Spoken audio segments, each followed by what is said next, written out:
بنده شعر شماییم و ثناخوان شما.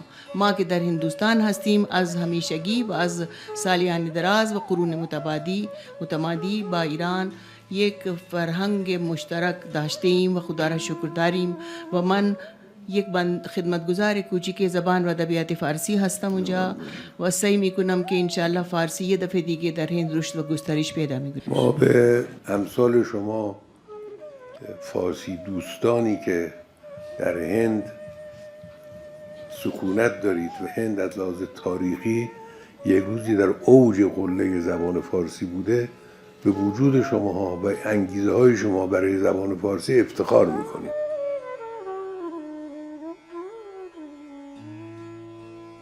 بسم الله الرحمن الرحیم. سلام و درود عرض میکنم در محضر گرامی رهبر معظم ایران و تشکر میکنم از جناب آقای دکتر غزوه و دوستداران دیگه که منو این سعادت امروز حاصل شد که در این محفل که همیشه آرزو میکردم که اینجا حضور پیدا بکنم، امروز اون سعادت نصیب من شد بالاخره و چشم خودم دیدم که رهبر معظم چقدر با شعر و ادب ذوق دارن ماشاءالله و نه فقط ذوق دارن، مثلا تصحیح هم میفرمایند و تشبیهات و استعارات را خیلی خوب کاملا متوجه میشند. خدا را شکر که واقعا یک شخصیت منفرد هستند که سیاستمداران یا مثلا کشورداران مختلف که امور اجتماعی و اقتصادی رو در نظر دارند، البته طرف امور ادبی و شعری اونقدر توجه نمی دارند. حضرت علی درسته. ہمارے اجداد جو تھے وہ خاندان صفویہ ایران سے تعلق رکھتے تھے اور محمد شاہ گورکانی کے زمانے میں شاہ رحمت اللہ صفوی یعنی 1737 میں یہ ہندوستان آئے اور پہلے شاہ رحمت اللہ صفوی اور پہلے یہ گئے پٹنہ عظیم آباد، وہاں سے گئے دہلی اور پھر وہاں سے اور پھر پٹنہ میں ان کو صوبے داری ملی اس ایالت کی، اس صوبے کی، وہاں سے یہ گئے لکھنؤ دہلی اور وہاں سے پھر آئے لکھنؤ اور پھر فائنلی اس کے بعد شمس آباد میں آئے اور وہیں ہمارا خاندان اس وقت متمکن ہے اور ایک ہمارا محبتہ ہے، ایک چہار دیواری ہے کہ جس میں ہم اس ایرانی فرہنگ کو، فارسی زبان و ادب کو حفظ کرنے کی کوشش کرتے ہیں اور میرے جو اجداد تھے اس میں نواب دولہا شمس آبادی، نواب علی خان ملقب بن نواب دولہا کہ جن کی قرابت داری نوابان لکھنؤ سے بھی ہوتی تھی، یہ شمس آباد میں انہوں نے مہاجرت کی اور ایک اپنا خاندان کا ایک الگ علاقہ انہوں نے بسایا اور وہاں پر مساجد، امامباڑے اور کربلا جو ہمارے خاندان کا قبرستان ہے وہ تعمیر کیا۔ لکھنؤ میں بھی انہوں نے مساجد تعمیر کی۔ نواب دولہا فارسی زبان پر مکمل قدرت رکھتے تھے اور انہوں نے تقریباً 22 کتابیں فارسی زبان میں تصنیف اور تالیف کی ہیں، ان میں سے کچھ اردو اور فارسی کی مشترک ہیں اور کچھ فارسی کی ہیں۔ ان میں سے مرغوب دل اور رسم دنیا اور انقلاب نصیری اور شجرہ طیبہ کا نام میں خصوصاً لینا چاہوں گی، جس میں ہم موسوی سادات ہیں۔ انہوں نے یہ شجرہ شروع کیا ہے 7ویں امام موسیٰ کاظم سے اور ہم لوگوں کی نسل تک، ہمارے بعد کی نسل تک پہنچتا ہے یہ شجرہ۔ اس کا نام انہوں نے رکھا شجرہ طیبہ اور یہ کسی سنی سنائی باتوں پر نہیں ہے بلکہ اس شجرے کا اساس علامہ عباسی اور دیگر تاریخی کتابوں کی بنا کے اوپر یہ شجرہ درست کیا گیا ہے۔ ان کے گزر جانے کے بعد میرے والد محمد صادق صفوی مرحوم نے اس شجرے کو مکمل کیا۔ انہوں نے اس شجرے کو وہاں سے لے کر اور مجھ تک پہنچایا، میری نسل تک پہنچایا میرے والد نے۔ شجرہ طیبہ ہی کے نام سے اس کو انہوں نے پورا کیا، آگے تک بڑھایا۔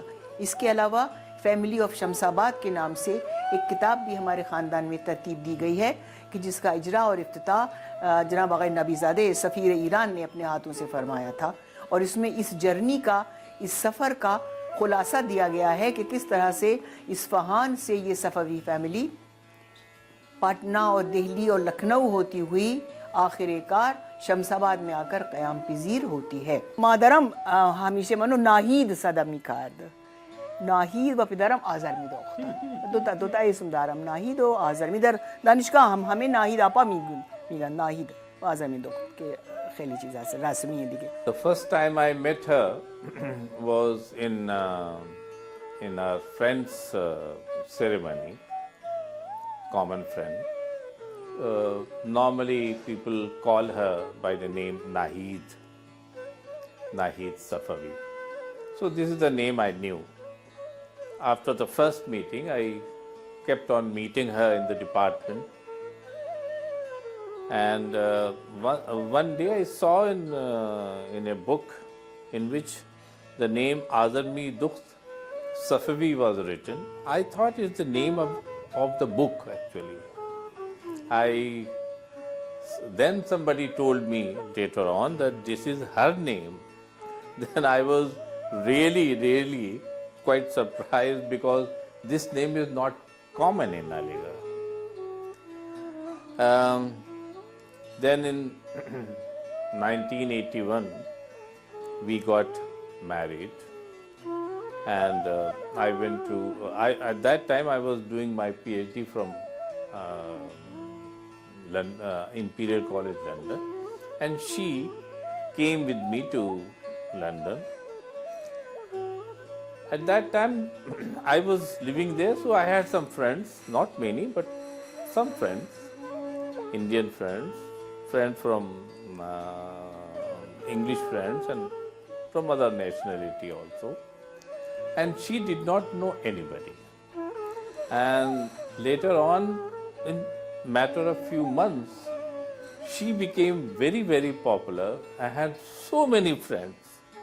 She is very good at making friends, and the other quality in her is that she keeps them for all the time.